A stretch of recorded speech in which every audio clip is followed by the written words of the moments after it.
देश के सवाल में आपका स्वागत है। नमस्कार, मैं हूं मनोज मनु। आपके साथ तमाम सारी चीजों के बाद एक बड़ा विषय जो मैं लेकर आ रहा हूं।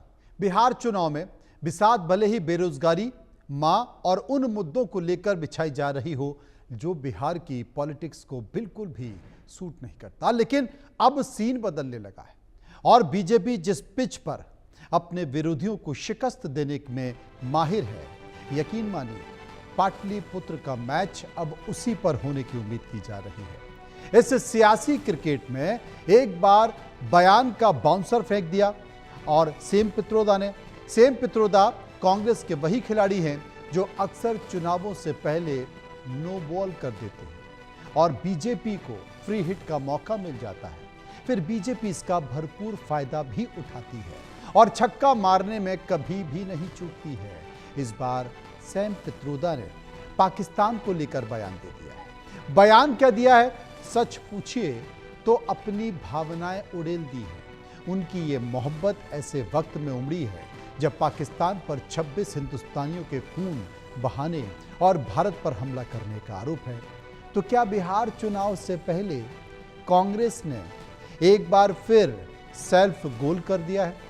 जिस वोट चोरी के मुद्दे को लगातार राहुल गांधी धार दे रहे हैं, पित्रोदा के बयान के बाद वो कमजोर पड़ने लगा है। ऐसे तमाम सवालों पर अपने मेहमानों के साथ हम चर्चा करेंगे, लेकिन उसके पहले एक रिपोर्ट देखिए।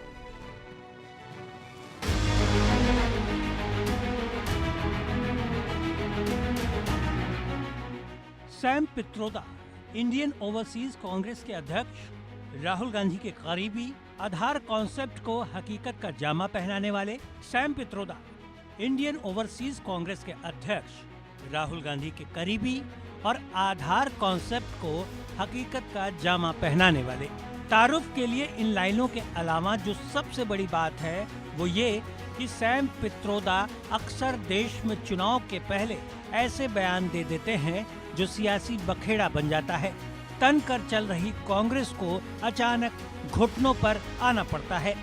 अभी ज्यादा दिन नहीं हुए जब उनकी कांग्रेस में वापसी होने के साथ पुराने पद पर बहाली हुई है, लेकिन आदत से मजबूर पित्रोदा एक बार फिर बिहार चुनाव से पहले बीजेपी को बैठे बिठाए मुद्दा दे चुके हैं।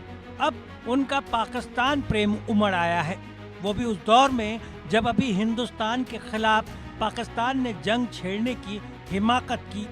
पहलगाम में आतंकी भेजकर 26 बेकसूर लोगों का खून इसी साल बहा दिया।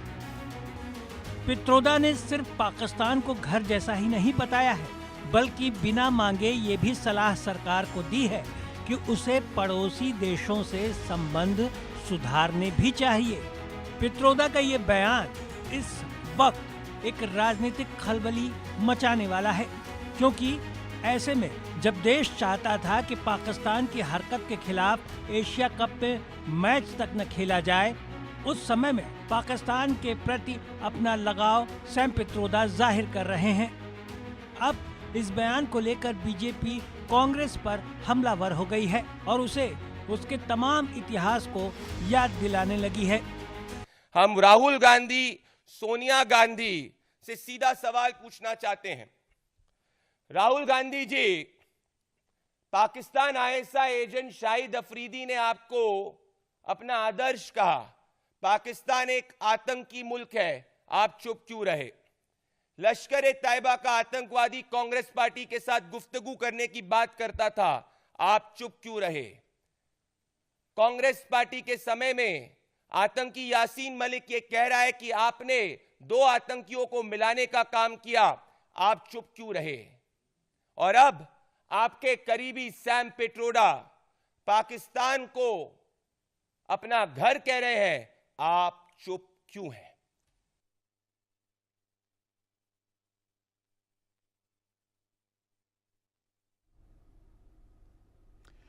ये तमाम तरह के आपने बयानों को सुना और सुना कि आखिर